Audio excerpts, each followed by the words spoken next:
On a fait une pause au bon moment parce qu'à partir de maintenant, il n'y a plus de physique et on va parler de la loi d'attraction. Ils vont de la physique mainstream à la philosophie sur cette question fondamentale qu'est le temps, parce que le temps, c'est la clé du changement de paradigme.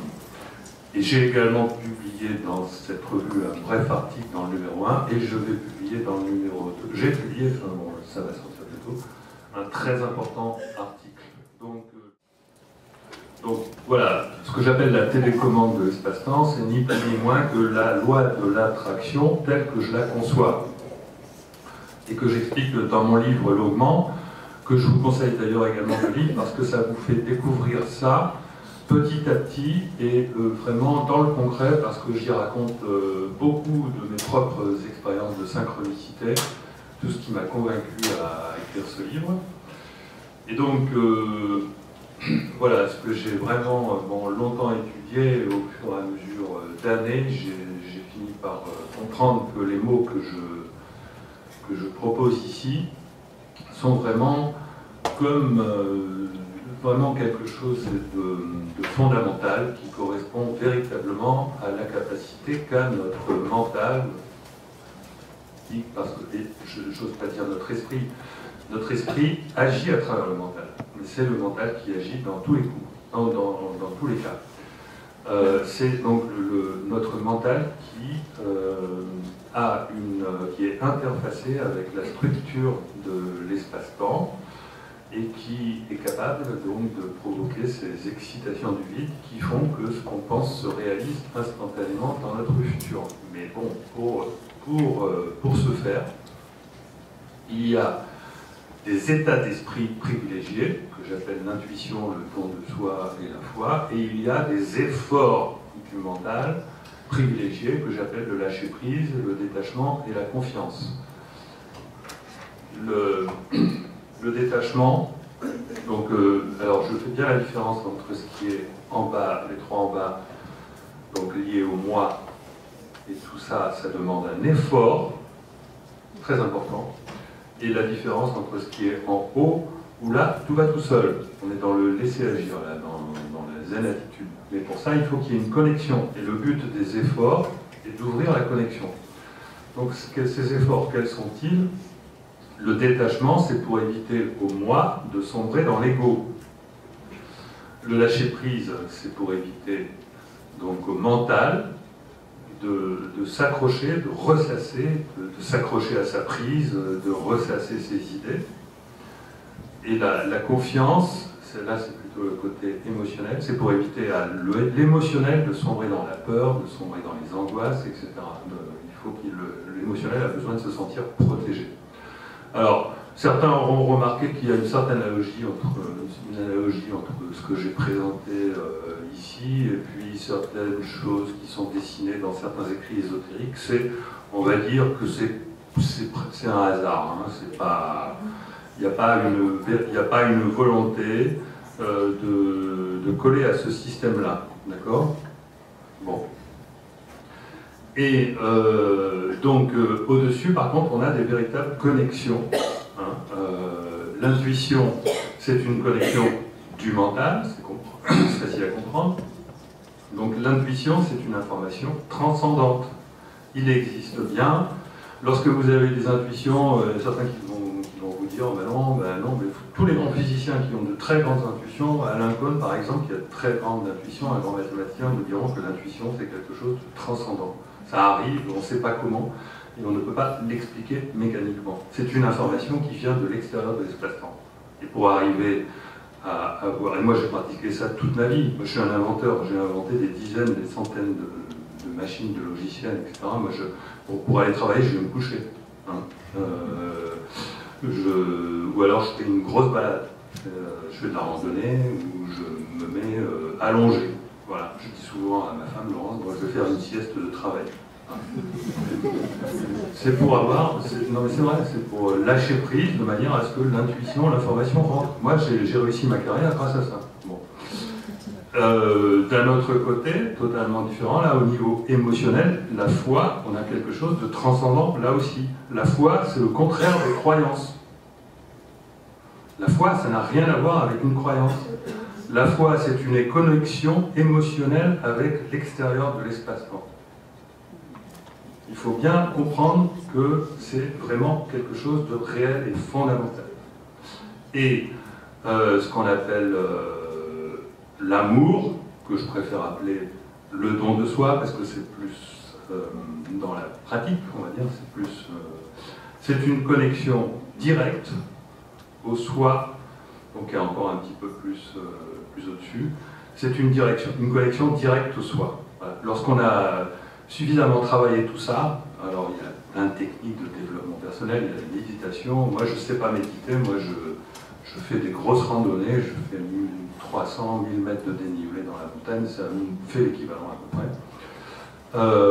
Et il y a plein de techniques. Bien, la troisième connexion, donc la connexion avec le centre supérieur, vous pouvez l'appeler la connexion à l'amour, tout simplement, parce que c'est ce qu'on ressent. C'est ce qu'on ressent lorsqu'on est connecté, et c'est une joie inconditionnelle. C'est quelque chose, je veux dire, tout le monde a la possibilité d'être heureux. Le but de la vie ne peut pas être d'être heureux, c'est complètement délirant, puisque le bonheur, c'est quelque chose qu'on peut puiser directement à la source, à volonté. Et si on n'y arrive pas, c'est parce qu'on n'a pas travaillé le bas, le moi, le lâcher-prise, le détachement et la confiance. Et pour arriver à ça, donc je donne des... Donc au niveau des actes, au niveau de comment ça se passe dans la réalité, donc le don de soi, ça consiste à donner le meilleur de soi, une fois qu'on a découvert son soi. Sinon on tombe dans l'intérêt. Et quand on a compris ça, l'intérêt, ça n'existe plus. Il n'y a plus aucun intérêt de faire quoi que ce soit. La foi, ça permet de prendre des risques, parce que émotionnellement, on sent qu'on a la foi. Donc on ne sait pas pourquoi, mais on prend des risques. L'intuition, ça permet de suivre son guide intérieur, qui nous dit, ben voilà, c'est là qu'il faut aller, ça, ceci est vrai. Vous le sentez, vous ne savez pas le dire pourquoi. Moi, mes intuitions, je sens que quelque chose est vrai, j'ai trouvé un truc, j'ai trouvé, ça peut être en maths, en informatique, n'importe quoi, mais je sens que c'est vrai, et donc il faut que je réfléchisse énormément pour comprendre ensuite pourquoi, effectivement, j'avais raison de trouver ça vrai. L'intuition, c'est riche, ça s'analyse pour arriver à passer de l'intuition à la raison. Donc les choses qui se travaillent, par contre, donc les choses qui se travaillent, c'est important, pour laquelle il y a un effort. Donc la confiance, ça demande un effort, et ça permet de sortir des sentiers battus, ce qui est essentiel pour arriver à activer la loi de l'attraction.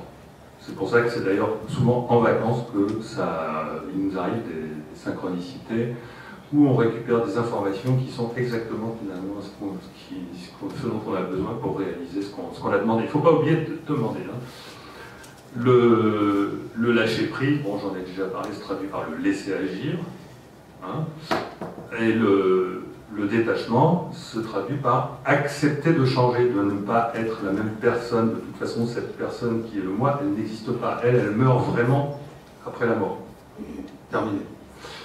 Les préalables à tout cela, c'est d'apprendre à se déconditionner, donc c'est un travail du mental, c'est d'apprendre à identifier son être intérieur, donc trouver la connexion avec l'esprit, quel est le sens de sa vie, et lorsqu'on a réussi à faire ça, à ce moment-là, on peut faire une demande parce que enfin, c'est pas la préalable à ce que je viens de dire, c'est les préalables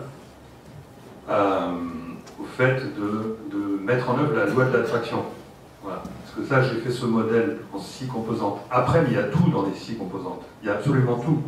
Mais dans mon livre, je rajoute trois points importants qui sont ce qu'il faut faire pour activer la loi de l'attraction. Donc il faut travailler sur le mental, ouvrir la connexion à l'esprit et ne pas oublier de déposer une intention dans votre futur, dans l'univers. Voilà. Ça me paraissait complètement délirant. Un jour, je tombais sur une ou deux gens qui disaient on peut faire une demande à l'univers. Ça me paraissait pas. Mais non, c'est physique. Pour moi, c'est devenu, bon, les physiciens, il faudra encore leur laisser le temps hein, de s'habituer. Les rationalistes, il va leur falloir des années avant de trouver ça normal. Mais ils vont y venir, c'est sûr. Donc voilà, la loi d'attraction, ça consiste donc à faire des efforts pour travailler sur le mental, ouvrir la connexion à l'esprit, donc ça c'est les 2 étages que je vous ai montrés, et ne pas oublier de déposer une intention, et là il y a plusieurs façons de faire. Bon, ça peut être voilà, ça peut aller de la prière à toutes sortes de cérémonies, regarder le soleil, parler à l'univers directement, mieux vaut qu'il n'y ait personne dans ce cas-là. Faites comme vous voulez. Voilà. Bon, donc là, je vous ai parlé de la loi de l'attraction. Vous avez vu, la loi de l'attraction, c'est compliqué. Hein, c'est quand même pas... Voilà. Alors, je voudrais quand même souligner l'importance de ce qu'on appelle l'effort et le doute. L'importance de l'effort, je vous l'ai déjà souligné. De toute façon, le préalable avant de faire l'effort d'ouvrir les connexions, c'est de se poser la question: qui suis-je, où vais-je, dans quel état j'erre. Voilà. Ça, c'est le truc fondamental. Si vous vous retrouvez mal, si vous n'êtes pas bien, etc., si vous cherchez votre... Il faut toujours en revenir à ces questions-là. Ça a l'air con, mais c'est vraiment très, très, très important de savoir se poser ces questions-là. Douter de soi, parce que de toute façon, si vous doutez de vous-même, c'est pas que vous êtes nul, c'est au contraire, vous avez fait un progrès par rapport aux gens qui pensent déjà tout savoir. Hein, c'est déjà énorme. Donc, et ce doute, il a l'avantage de conduire à l'introspection, il maintient la pluralité des possibles et il favorise le détachement. Donc déjà, vous êtes sur la bonne voie lorsque vous doutez. C'est normal de douter, même moi je doute, on n'est pas 100% parfait, et on est médiocre très souvent, et le doute, c'est un état tout à fait normal, il ne faut pas avoir peur du doute, c'est quelque chose de très positif. Seul le doute prolongé est négatif parce qu'il est en réalité dû à des peurs et à des angoisses. Et donc attention à l'enseignement du New Age qui vous dit de ne pas douter, de croire que c'est déjà là, hein, ce que vous voulez, etc. Il y a quelque chose de vrai là-dedans, mais si vous n'avez pas fait le travail qui consiste à ouvrir la connexion, vous allez vous retrouver mais vraiment comme n'importe une femme au foyer américaine au bord de la crise de nerfs. Les compétences viennent après. Donc les diplômes et tout ça, moi je connais des gens qui trichent, qui disent qu'ils ont tel diplôme, ils ont parfaitement raison, c'est ça qu'il faut faire dans la société actuelle. De toute façon c'est tellement... c'est pas tricher que de dire qu'on sait faire quelque chose alors qu'on ne sait pas le faire dans la mesure où vous sentez que vous allez apprendre à le faire. Voilà. Donc attention à l'enseignement du New Age qui dit pas besoin d'effort, il suffit de visualiser. Oui, c'est vrai, mais à nouveau, je répète, ça marche que lorsqu'on a réussi à ouvrir la connexion. Le New Age, faisant la confusion entre le moi et le soi, vous laisse dans la merde par rapport à ça. Alors, autre chose, je prends aussi volontairement le contre-pied de ce qu'on appelle trop souvent la pensée positive. La pensée positive, c'est bien, mais attention. Alors, dans le cas où vos efforts ne mènent à rien, que vous êtes en situation de doute prolongé, ça veut dire que vous avez un souci de libre arbitre parce que vous êtes trop conditionné et que vous n'arrivez pas à vous débarrasser de vos conditionnements.